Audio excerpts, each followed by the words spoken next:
Welcome to the Blessed Podcast, where we join Jesus where he is already at work. We dream of the day when every home in America is adopted by one or more persons living the prayer, care, and shared lifestyle. Your host is Gary Kebdall, Catalyst for Love KC and the National Prayer Mobilizer for BlessEveryHome.com. Gary works with founder Chris Cooper and the team at BlessEveryHome.com to equip you to live on mission where you live, learn, work, and play. If you haven't yet signed up to adopt your neighborhood, you can do so at BlessEveryHome.com. Now, let's turn our attention to this episode of the Blessed Podcast. All right. Well, welcome to the Blessed Podcast, where we join Jesus where he's already at work, where we live, learn, work, and play. And we invite guests to share with us what they're doing to live on mission and try to get kind of a combination of people who are in ministry and people who are just everyday, regular people who are not paid, don't have a position, and are in ministry. We've kind of set up a system where people sometimes have a status of getting a title, or they get paid, or they get some kind of a position. But we believe very strongly at Love KC that everyone is called to mission. And so today I want to welcome my co-host, Miranda Mendez. Miranda, welcome. Thank you, Gary. Yeah, Miranda leads Crowd Ministries here in Kansas City has a background in education, and most recently in church and ministry. Serves at Love KC and the Sending Project and Unite KC and a variety of places around town. All those non-paid positions. All those non-paid positions. That's right, Miranda. But it's an honor. Yeah, and glad to have you. And Lexi Lang, welcome, Lexi. We're glad to have you from Engage, South Kansas City. Thank you. I'm excited to be here with you all. Yeah, we're looking forward to this. It's been great to get to know you over the last couple months. Lexi, I remember meeting you the first time seemed like it was 7 a.m. on a Thursday morning in Lenexa at the city market. You came for a prayer meeting. And met you there, and you were working, I think, in youth ministry or as an associate at the time. Mm-hmm. And then later on, we connected when you joined a Zoom call with Eric Swanson talking about city ministry. And that's what I heard about the church plant. And I wanted to hear more then, and I think our listeners would like to hear more about that. So why don't we start there? Tell us about Engage South Kansas City.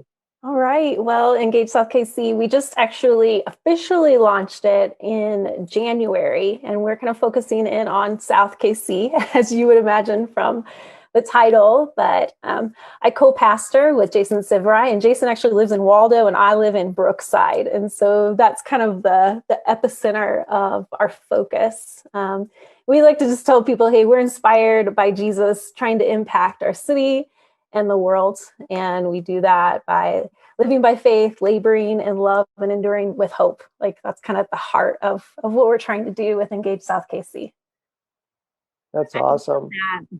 Yeah, I love that. And it goes right along as we were talking and getting ready to have you on, Lexi. I came across your personal mantra, which definitely spoke to my heart. And it's very simple, but powerful. Love God, love people, and do stuff.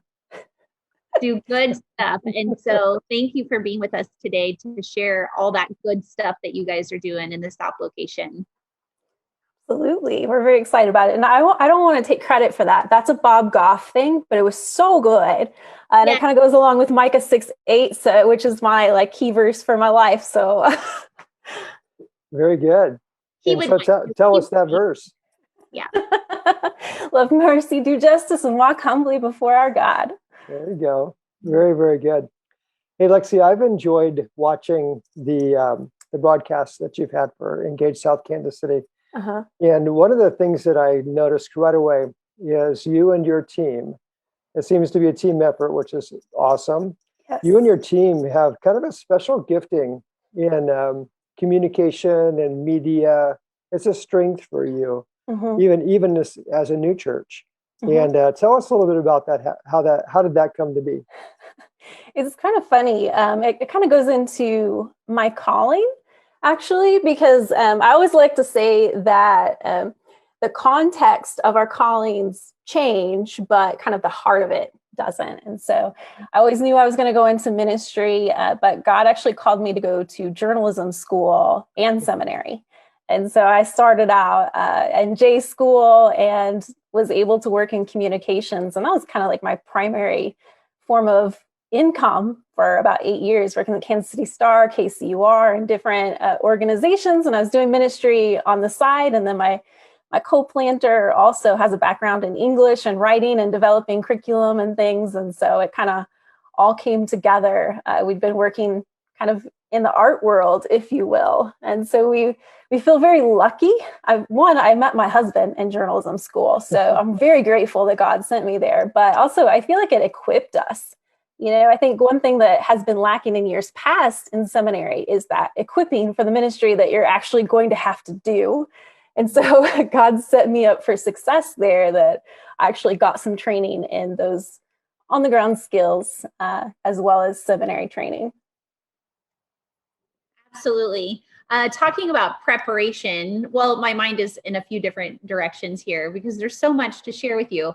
First of all, what journalism program were you a part of? What school? UMKC. It's 2 blocks from my house now, so go Roos. Yes, go Roos. I started in the J School program at KU. So I was connecting with you a little bit, but I love how God uses all of it, like you were saying. And because this work that you're doing, it doesn't just magically happen. Even, God's in it, but you have to, work it as well. And so there's a lot that goes into it. So I love that you met your husband there too. That's a neat story. Speaking of stories, one of the things that I see that you guys are really doing to engage your audience is story time, where different leaders are, sharing different stories, just short snippets. And I loved the one that you shared with Disney World. And, maybe it's just kind of fresh on my mind. My family and I, we went not that long ago, and you were talking about there's 2 different kinds of people at Disney World that are waiting in lines. There's the waiters and then the engagers. And you did such a beautiful job of kind of, bringing in real life with our spiritual journey with that as well. And I thought about it, I was like, well, which one were we? I mean, kind of depended on the moment. Sometimes we were the waiters, like, oh my goodness, thank goodness we did have fast passes, but we were also the engagers with like the heads up, things and the interactive things that you could take a part of to learn more about the ride. But talk to us a little bit about that story. Yeah, it's kind of at the heart of Engage. We want to help people live lives that look like Jesus's life. And people don't always know how to do that. And so we're kind of about giving people opportunities to engage in the ride of life rather than just like sitting by and wondering when the next thing's going to come along. Like, let's grab onto this. Let's live by faith and let's labor in love together. And times are going to get tough. So that's actually in our mission statement. When times get tough, let's endure with hope. But let's not just like sit by idly and hope that, somebody calls us to go do something cool in our city, or our neighbor, texts us to come over. Let's like be out and live together, do life together, and impact our city together. And Lexi, I heard someone say the other day that we ought to be the kind of people as followers of Christ that people like us so much, they want to join us, join us in the journey. Yes. Yeah. And I think that's kind of a little bit of what you're saying there. Yeah. Yeah. I was really struck actually in journalism school. I ended up in a leadership program, and we were out serving in the city, like painting schools that had been graffitied and cleaning up trash. And we were, going down and cleaning up after hurricanes and things like that. And I was like, why didn't I learn this in church? Like, why didn't they teach us to be looking for these things? And they do a little bit, and we're learning more how to do that and be engaged in our communities. But like, let's be that kind of people who are out changing the world, and let's do it together. Yes. And just last Sunday, you had a project, right? Do you want to tell us about that? We did. And actually the last 2 weeks, we've had a great opportunity to engage in our city. We always thought we would be working with the houseless population down here, since we're kind of near the inner city here. We didn't think we were ready to launch that ministry yet, but I woke up one morning to a message that says, we have this group of houseless individuals that's been rehoused to hotels, but there's no food. Can you help us? And so one of our core values is that we participate in remedying the concerns of our community and the world. And so over the month of April, we've been able to feed over 192 houseless individuals, provided meals for them, and 5 different families. We've been able to provide, groceries and things as they've had medical emergencies, just kind of get them through. So it's been amazing to see our team come together and we're doing it, we're doing it. Well, and I love your heart to, just like you were saying, to serve and to do that collectively, alongside others, regardless of age, or where they're at in their spiritual walk. And part of your story that definitely resonated with me was the time that you've spent in student ministries, really loving up that next generation of leaders. And I spent 15 years in education. And so I was just kind of curious, how hard was that to transition from, that pastoral role where you were getting to, serve and teach students, and tell us a little bit about what that transition was like from then to now in the role that you're in. And it really hasn't been that long, because I was in student ministries all the way up until the end of January. And I will tell you, man, I dig middle school ministry. I love high school ministry. And it was really hard, a big transition, not being around them all the time, but you just do ministry where you are. And we're really interested in doing ministry to the whole family. And so trying to think about what are we doing now that's going to reach, the generation before me, my generation, and the generation coming up after, and how can we learn from everyone? And actually, what is today? So tomorrow I'm going to be interviewing a high school student who's making a difference in our city. So we really just want to be all about that. And I think my time in student ministries, it's made me resilient, number one, because that is some tough stuff, man. But also it's kind of prepared me for, what can it look like to do ministry to all of these generations at once? Adults are just big kids anyway, right? Sometimes they're a little more whiny than the kids, honestly. Let's be real about this. I'm pretty particular as an adult. That's hilarious. It's cute when we're throwing tantrums. Right. Not as cute. Lexi, in one of your videos, you're taking a walk down the park that's the old trolley run between trolley trail between Brookside and Waldo, I think, with your kids, and you're praying as you go. I thought that was so cool. Tell us a little bit about that particular exercise. Was that kind of a one-off, or is that a regular thing you do, or what do you do with your kids when you say engaging all ages? What are you doing with them to build spiritual rhythms into their lives? That is so good. Our kids are actually super involved and engaged. I posted a picture a few weeks ago of they're behind the scenes helping run the video stuff and things like that. So it's been really cool to do that together. We also have 1 hour Bible. If you haven't seen it, I use it with my youth, but I use it with my kids too. It's just you can get through the whole Bible in an hour if you sat down and read really fast, but we do snippets together and we highlight it and we draw pictures in our Bibles and we go through that. But prayer is huge for us. And we found that, kind of the old way of let's sit down and let's close our eyes and, pray like that has not worked as well with this younger generation. So walking and praying and seeing the people that you're praying for and actively participating in it has been pretty big for us too. And it's nice that there's a trolley trail just down here, to be able to do that. But you can do it anywhere. You can walk around, and we've used the Bless platform as well, so we can look up our neighbors as we walk along and pray for them by name. So that's been really cool too. Yeah, blesseveryhome.com, yes. right? Yes. That's excellent. Well, and speaking of rhythms, and with Love KC and the Bless Rhythms, we talk a lot about beginning with prayer. And so formerly I was the school partnership director, and we started prayer walks at schools. And so how many schools are in that area that you guys are targeting? So it depends on how widely you like draw the map, if you're looking at like all of South KC or not. I mean, we have about 6 schools kind of in the Waldo/Brookside area that we're hoping to kind of be hands-on with. I love it. So talk to us a little bit about what your vision would be for a prayer walk for those schools.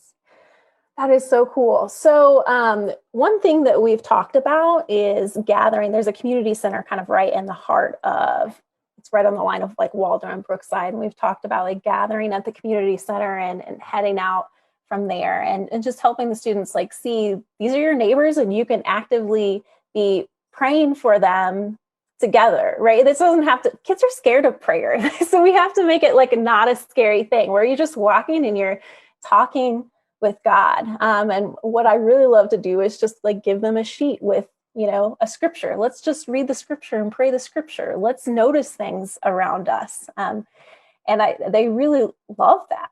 They love that. So that's kind of at the heart of what we'd love to do that, not just with students, with adults, their parents, let's get everyone involved. Lexi, I remember outlining the neighborhoods with you in your area and trying to think through who might adopt what neighborhoods. At Love KC, we're usually encouraging people to adopt their neighborhood to pray, care, and share. I was talking with you about something slightly different in that maybe people would adopt the neighborhood where they live because they have their own neighbors, love God and love your neighbor. Yeah. But also they might adopt another neighborhood that's relatively close to your church, right in that same area, perhaps. So I love that idea that we were talking about it. I know as a new church, there's a lot of things that you're trying to get off the ground and get going, but I love that it's on your heart to see people live as neighbors and to practice the pray, care, share lifestyle. And Bless Every Home can help with that, but also you're thinking about even more organic ways that just rely on the school districts that are around you and other kinds of things like the community center you mentioned. All those things in my mind really work well together. I don't put them in boxes in my mind. I think they're all strategies that are very much contextualized according to the place where we live, work, and play. And I love what you're doing with that. Why don't you talk a little bit about what you hope for that?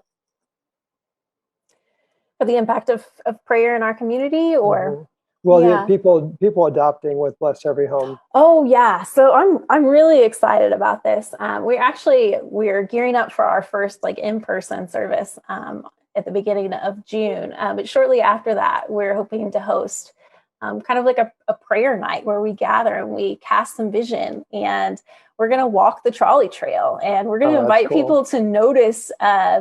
Take note of like street names that they really feel called to, and write down, house numbers. And then they can go home and actually put those into their Bless Every Home platform so they can be praying for those neighbors along the trail.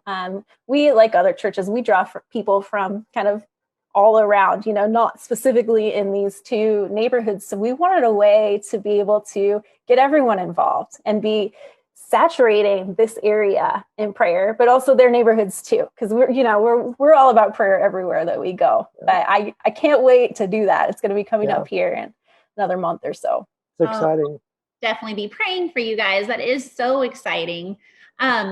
So Gary was talking about where we live, work, and play, right? Sharing the good news with those where we live, work, and play. And we've all been doing that on a whole nother level over the last year, right? Kind of in that same space with the pandemic. And so I think everyone's kind of like itching, with summer coming up, like, okay, maybe the pools will be open again, or, that might be a stretch, but talk to us about some things that you're really excited about, because cultivating community is a huge part of your effort for engagement. So what are some things that you're hopeful going into the summer that you guys can do to cultivate that community? Well, the prayer initiative, of course, is something that we're really excited about. We're super hopeful that we'll be able to gather up some kids and maybe do some day camps safely in outdoor parks, so we can get the kids together and get them learning about Jesus together. I think that's something we're really excited about. We are diving into Team World Vision, full force. So we'll be raising funds to make sure that everyone has access to clean water. So we'll be doing that together. So exercise and a good team effort on that front. Goodness, there's just so much. We have engage groups that we're going to be launching where we're actually hoping to bring people together. But, we have a unique challenge at Engage is we have people participating from 6 different states. And so we have this opportunity to, how do we create online community? And we're going to continue to cultivate that combined with things that are going to be happening in person as well. Hey, I don't think I've missed one service yet, so count me in that group. Awesome. Yeah, I've enjoyed what I've seen so far, so I keep watching. I was really attracted, Lexi, by a couple of things when I began to think about what you guys are doing. First of all, I love the fact that you have a diverse team. Mm-hmm. It's not very often that I see people who are co-pastors. That's unusual. If they are co-pastors, often you'll find a husband and a wife being a co-pastor. Sure. You both have families. But your co-pastor is not your husband, although he's pastoring with you. So yes. Nathan, your husband, I've met him, and thanks for inviting me down to meet your team. That was really fun, the lunch that we did, and it was fun. We've got another one coming up soon. But tell us a little bit about your team, the roles people play, because I think you're doing something that's really unique, and I want people to hear about it. Yeah, I think when you launch any kind of effort, you have to realize that God created lots of different giftings and you don't have them all, right? And so we went into this knowing and understanding that. And we're really all about celebrating the ministry of the believer, celebrating everyone's giftings. And so we're going to dive into that, giftings, passions, and story, the GPS, if you will. So we want our entire team kind of on board and engaged. But going into this, I heard God calling us to planting, and I prayed that God would send us people who had knowledge, had skills, had giftings that were different than the giftings that I had. And so we're so grateful to be able to find Jason and Jillian. So we've ended up with a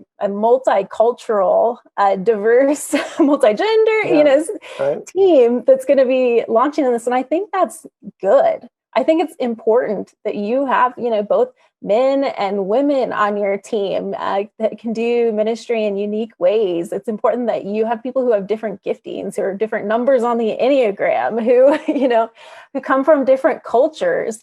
That way we can be welcoming to all different people. Absolutely. Talk to us a little bit more, because I'm so proud of you. I'm so in awe of what the Spirit is doing in you and through you as a fellow woman in ministry and in leadership specifically. And so what are some things that you would want to say to others that, had the same fire inside and desire to lead in the ways that you are? What are some things that you would say to encourage them? Are there any special shout outs for people that have really encouraged you to step in to what God was calling you to do? And maybe any books for women that are looking to step into leadership, because I know I'm a reader and I know our listeners and watchers enjoy that as well. Mm-hmm. Wow. That's a big topic. In terms of following your call in ministry, I would say your call is your call. If you feel like God is calling you and you've had people affirm your giftings, then follow that call. There are always going to be people who are going to say, oh, no, you can't do that. Or no, be naysayers. God has called and equipped all of us to do something specific. And so when you feel his Spirit moving you, react, follow that gifting and that calling. And I'm so grateful for so many people. It'd be so hard for me to list off all of the people. More recently, super grateful for Gary coming alongside us and his knowledge in church planting for sure. It has been amazing to have him with us. I shout out to Alan Hirsch. I'm in a cohort right now with their team, talking about movement and just what he's poured into us. And in terms of reading, I would say anything that Alan has written, it's not specific to women in ministry, but I think, ministry is ministry. I try not to break it down by gender. I kind of push back a little bit on that because like God calls us people to do his ministry, and Jesus used both genders, right? But anything by Alan Hirsch that's just talking about like the movement of God and how do we facilitate the movement of God. Read it, pick it up. It's awesome. That's beautiful. I'm writing it down too. Okay. Tell me more about that cohort. I haven't heard about this. This is interesting. Oh, this is so exciting. So the Send Institute actually assembled a team of people last fall to kind of put together this manifesto of church planting and to go through that whole thing. Ed Stetzer was kind of leading the way on that. And kind of out of that, there were invitations that went out to join this movement cohort that Alan Hirsch and his team have put together. And so we have leaders across the United States. I think there are maybe 30 of us, younger leaders, 20s, 30s. I'm probably towards the older bit of the leaders who are on there, but just talking about like establishing movements of God. And our team, we like to say like, we're not planting a church. We're part of a movement of God. Right. We want this to continue to replicate, right? And so that's really what Alan and his team is working with all of us leaders on is how do we kind of go back? Let's dethrone Constantine, the guy who put all the rules in place for church, like way back, when, right. And let's do ministry to the people. Let's go along with the Spirit of God. So I love Alan Hirsch. He's a rebel. He is. I love it. Yes. I love it. he's so far ahead of his time. Yes. Like he's way out in front. In 10 years from now, people will be still reading his stuff, and it'll just be getting to them like, oh, that's what he meant, because he's so far out there sometimes. But isn't one of his books is The Forsaken Ways, and a really good book about planting the gospel, letting it go where it goes. And Rob Wagner from KC Underground, talks a lot about you plant the gospel and a church develops. Yes. And you mentioned GPS. So Rob Wagner and Brian Phipps partnered on a book where GPS was kind of the way that they talked about spiritual gifts. Is that the book you're referencing? It is. Yeah, we're going through that right now, and we're putting together a plan to implement it. So their work is incredible. It is. Very cool. Yeah, we had a great conversation with Rob on our last podcast. So we did. That's exciting to hear. So what are you, I love the spirit wear. That's such a great way. When I was on, yes, I've got to give me some of that so that maybe just one person will ask, what's that about? Right. So how else are you trying to engage and get people ready to step into a building? Is that what you said? You're officially launching the opening of the building in June 6th. Okay. June 6th. It'll be our first service. With that. What are we doing to get the word? Any which way we can get the word out, we are doing that. We are very active on social media. And so we're trying to just share stories and share about the ministry that we're doing. And so we're super excited about that in-person service that's coming up. But again, we're planting a movement. So right now we're like focused on doing mission and doing ministry. And we're hoping people are going to want to join us in that. So your have random yard sign and stuff. I'm sorry, what? I'm sorry. I was excited because your children are so excited. That's so rare, on the social media platform. And I think people love to get behind students. And when students are excited and talking about something that's, of value like this, that says a lot. So these are memories that are going to stick with them for a lifetime. I hope so. I hope they're good, happy memories of that one time we did this crazy thing. So you have another service that's going to be provided online, and that's on May the 2nd. Yes, coming up And then this you have Sunday. your first in-person on June the 6th. Yes. So tell people how they can find you. Where, like, what is your web address? Where would they find you on social media, etc.? Sure.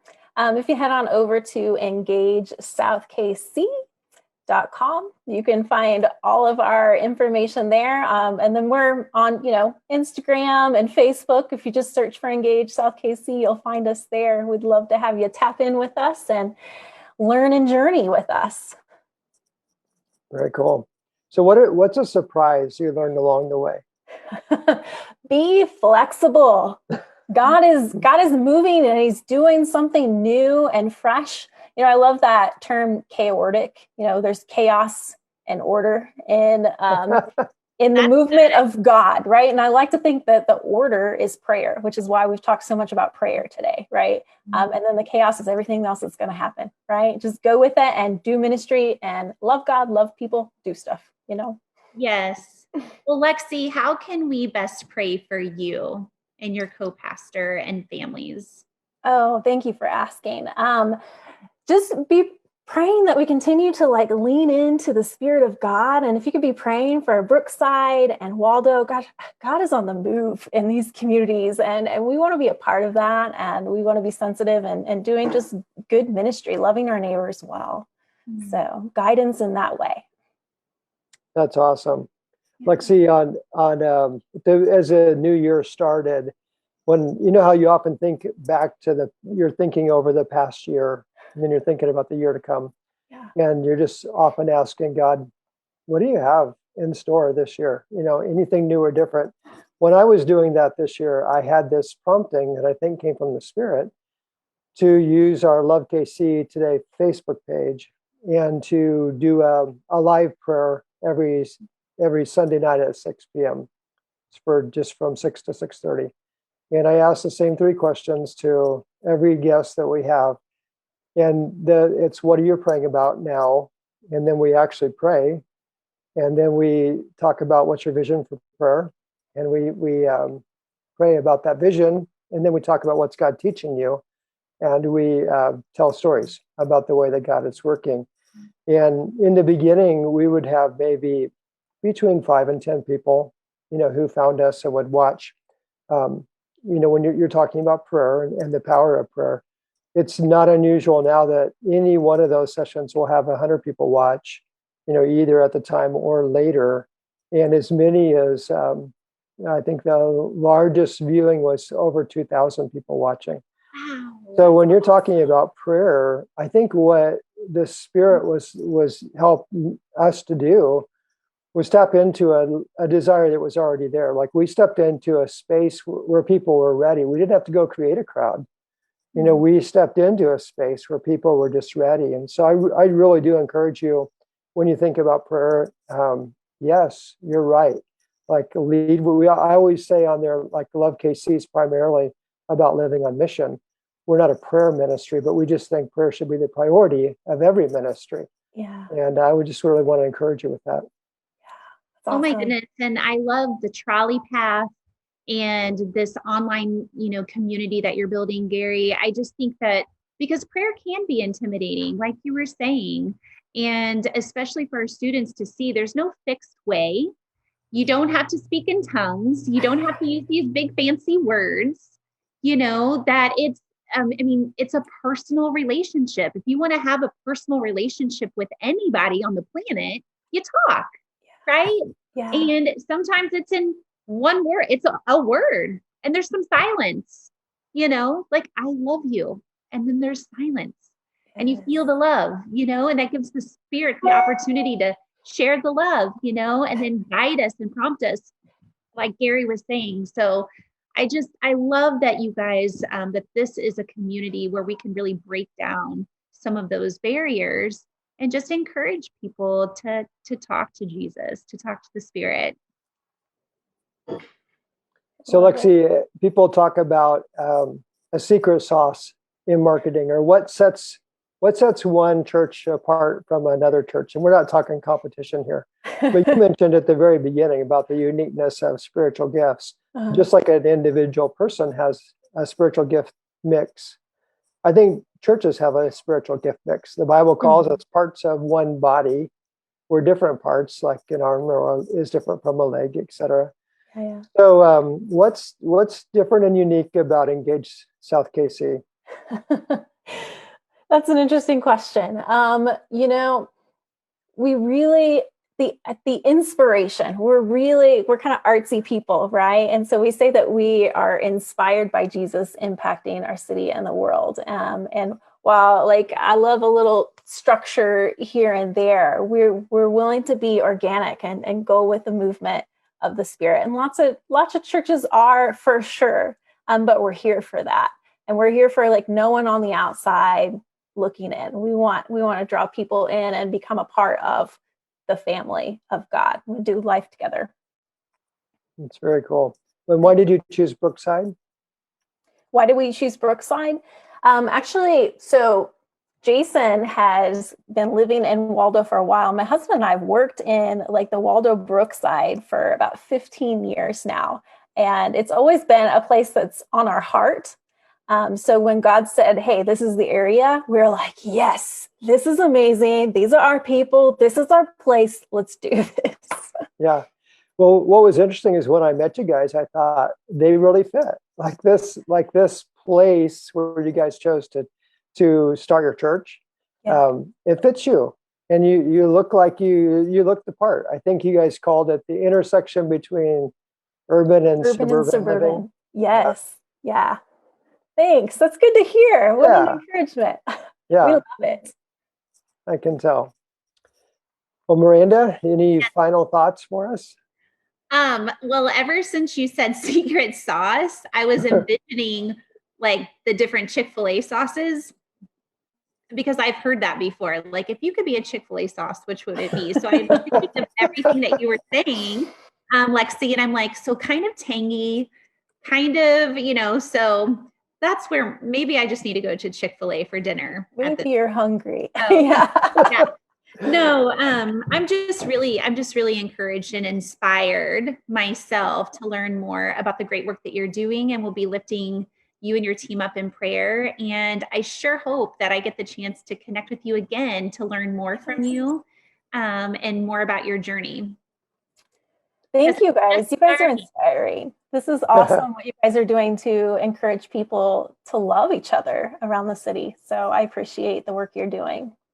That's cool, Lexi. It's fun to do it with people like you, and to dream a dream that in Kansas City, someday everybody could be prayed for by name. That's what that at lovekc.net we're always talking about that our vision is that we have a person who adopts every neighborhood in Kansas City, which is 21,000. So we have a long way to go. Right now, we have about 3,000 people who've adopted a neighborhood. And then every person in our city could be prayed for by name and have multiple opportunities to see, hear, and experience the good news of Jesus from a friend. So it's interesting how the things you said today sync up so naturally with the things that we're talking about on a meta level. So we have the micro level and we have the meta level, and I think these same concepts just transfer beautifully. So it's fun to hear your heart. Encourage your team for us. Thank your family for us, and we will definitely be cheering you on. I wanted to give you kind of a last shot, if you want, Lexi, if there's anything that sometimes when a person's on a podcast, they'll go, well, I hope they ask me this question, or I hope I get to tell this story, or I hope, something. Okay, I wanted to give you that chance just in case you had a thought like that. You know what I'll just say?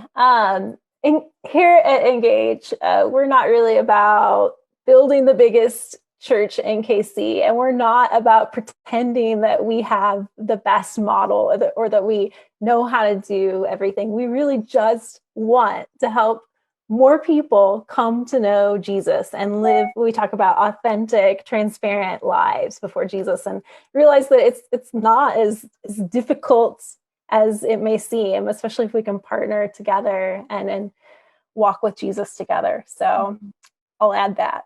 Yeah. Well said. Well said. One person at a time. Yes. Right. And your children are already out there sharing the good news, which I can't even imagine what the ripple of that is going to be.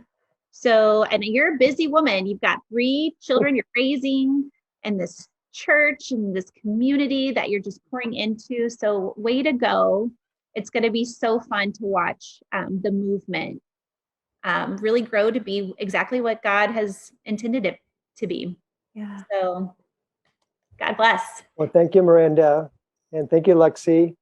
Tell Nathan hello. And just excited for you guys. We'll keep tracking with you and see how God leads our paths to cross in the future. But thank you. Thank you. Yeah. So those who are listening, thank you for listening to the Bless podcast, where we join Jesus, where he's already at work, where we live, learn, work, and play. You can find out more on iTunes. You can go back and look at some of the other, listen to some of the other podcasts there. And you can always go to Love KC Today, where we've done all the podcasts live this year. And that's been a really good addition to doing them live. So Lexi, thank you. Miranda, thank you. God bless you. And let's keep loving God and living out.